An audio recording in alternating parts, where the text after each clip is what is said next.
Hi, I'm Susan Clare, GourmetQuilter, and today we're going to have a little bit of fun, but then we often have fun. So we're going to have a bit of fun with some stitch and flip. I've done a small piece up here just to show you what I've done. So I've just used some random leftover pieces of fabric and I put it onto just a cotton batting behind. But you can use up all sorts of bits and pieces doing this. I have got quite a lot of small amounts of strips, 2.5 inch strips, some are 1.5 inch, some are quite different sizes. And really you can use anything you like. It doesn't even have to be strips because we're going to alter the shape of them a little bit as well. So I've just got a piece of cotton batting here. It doesn't even have to be cotton batting. Again, these are leftover batting pieces. Sometimes when you do a quilt you've got some strips left at the side.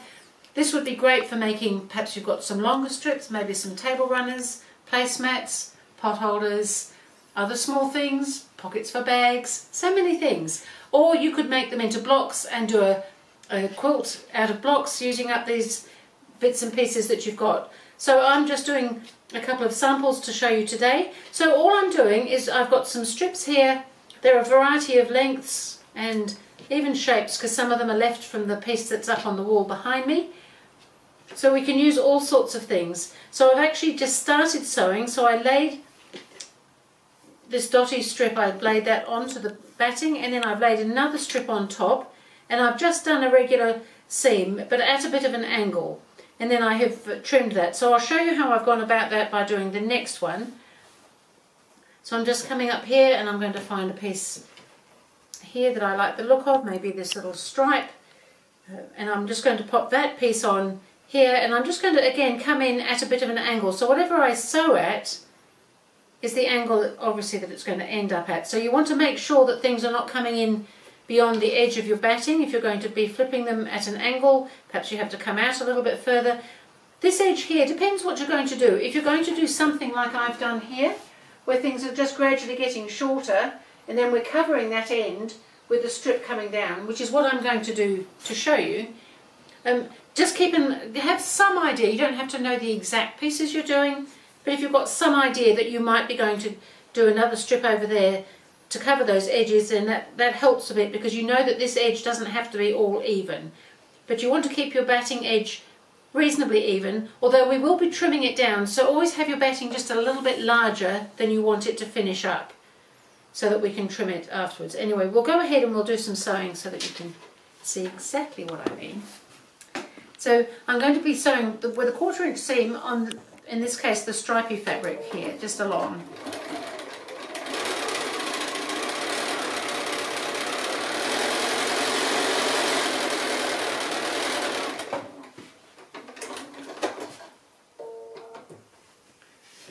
So we don't need to leave that piece under there. You can leave it there, you can just flip over it. I quite like to take them out. Sometimes we can't take them out. So I'm just folding the batting back along that stitched line, flipping that over.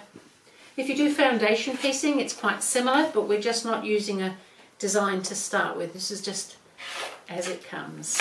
So I'm just cutting 1/4 inch away. So I've just laid my 1/4 inch line along the edge of the batting and then cut so that I've got a 1/4 inch seam allowance. Now that one's probably not large enough to use again. Sometimes they are, depends on what we've done. And then I do like to press it each time. Then I get it sitting nice and flat.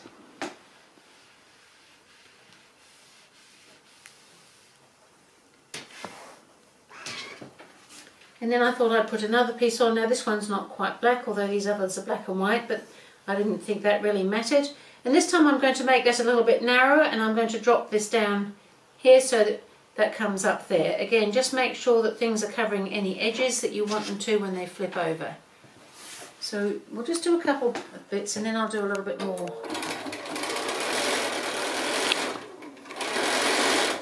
This is such a fun process and such a great way to use up some leftovers of all sorts of shapes and sizes, really. So again, I'm going to open that out so that I can trim off that excess there. So just 1/4 inch away from the edge, from that fold of the batting where we've stitched. And that piece I probably could use again, even as a shorter length. Oops, and then we're going to press that. So I think you're getting the hang of how things are going. Sometimes we've got even smaller pieces of fabric, and here I've joined two pieces together. They weren't square, they were just slightly odd. But again, you can do things with that. So I'm going to stitch that on next so that you can see it doesn't all have to just be one piece of fabric that you're using up. And I am tending to go up and down a little bit. You wouldn't have to. You could make them a little bit more regular if you wanted to. This one's a bit shorter, so I know that I'm going to be having to come in that much when I put a piece on over the edge.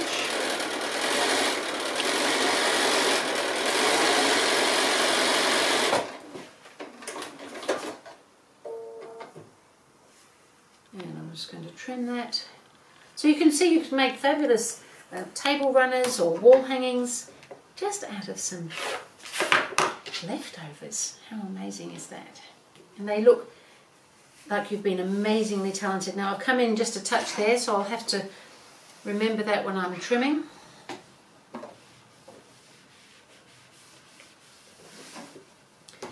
And so I'm just going to continue on adding more pieces all the way up here. So I might continue on to do that, and then I'll show you how I go about doing the next piece after that, because these are all the same sort of thing now.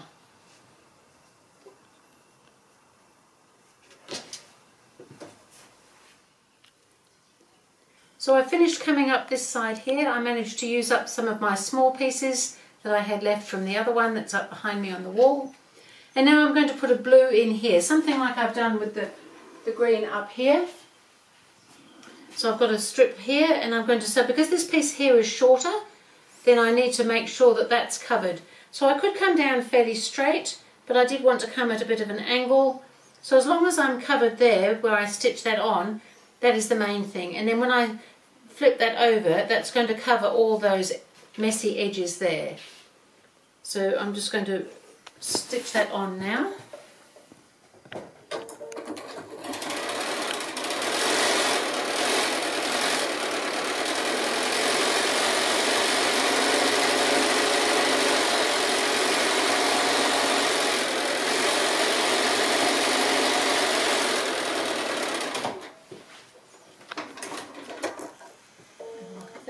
Press.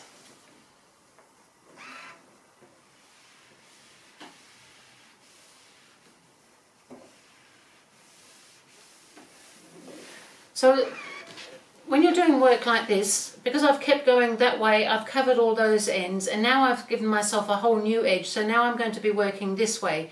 It's not so easy to do that and then come back and do some more going that way, so we have to find a way of making things like that happen, because you're generally moving in the same direction. Now you may be wondering why I didn't put a backing on, because then we could use it for something that's quilt as you go, and you still can, you just would need to perhaps do an extra couple of bits of stitching on a block if you backed it afterwards. But it's mostly because we get all these seam lines coming in because we're not doing anything exact, we're not matching anything on those sort of edges, and that might look a little bit strange on something that you're quilting as you go. So I would suggest, if you're going to use it in a quilt or anywhere really, that you put a separate backing on, and then if you want some extra quilting on it, you can still quilt it in that segment, but it's already on the batting, so it's kind of already held together. It's so much fun. So I'm going to put another piece of the blue on now, and again I'm just going to change that direction a little bit so that we're coming across there, so you know how I'm doing this now. So I'm just going to go to the machine and stitch this on. So I'll go ahead and add another couple of the blues, and then I'll show you how we might finish off with another colour.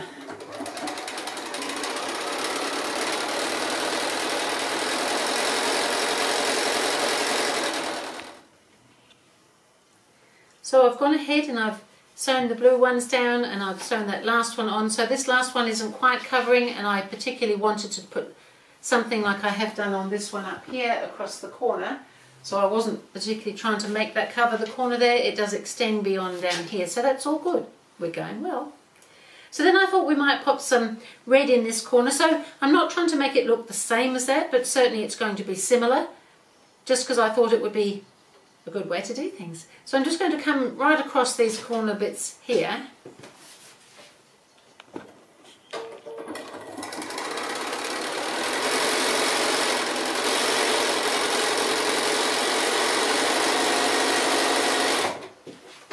whole series of different colours and have a series of little wall hangings that are studies in colour, or you could do placemats that are a nice set of different colours. Now because that's stitched down there, I could unpick a little bit of that and trim that away, but I'm not too worried.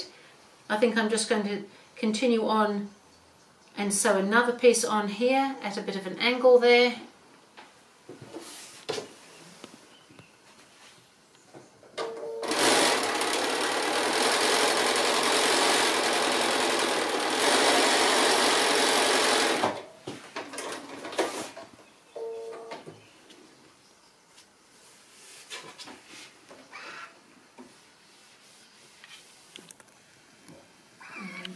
Looks like one more will just about do us on this piece. So we really only got a short length to go in here, and that will cover that corner quite nicely. So I'm just going to stitch that one on as well, and then I can show you how I trim it all up.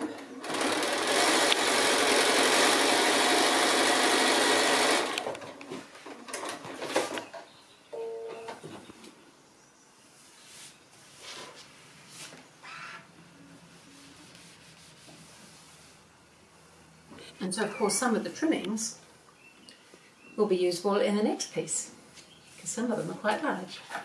So what I'm going to do now, you might have a particular size. I'm just going to trim it just slightly less than the actual batting currently is. Try and keep it fairly straight so that it could be used for something. Trim off that edge. So I'm trimming from the back so that I make sure that all my batting is within, but I use the lines on my board quite a lot. So if I was measuring it to a particular size, I would be keeping an eye on the size on the board.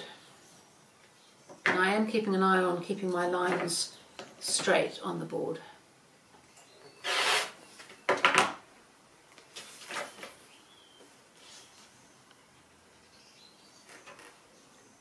I'll line up a side and a bottom now that I've done two sides. Should be able to trim up here. As I said, some of these pieces could be saved to use in another piece. You might be making a quilt using up all your leftovers. Oh, how exciting would that be?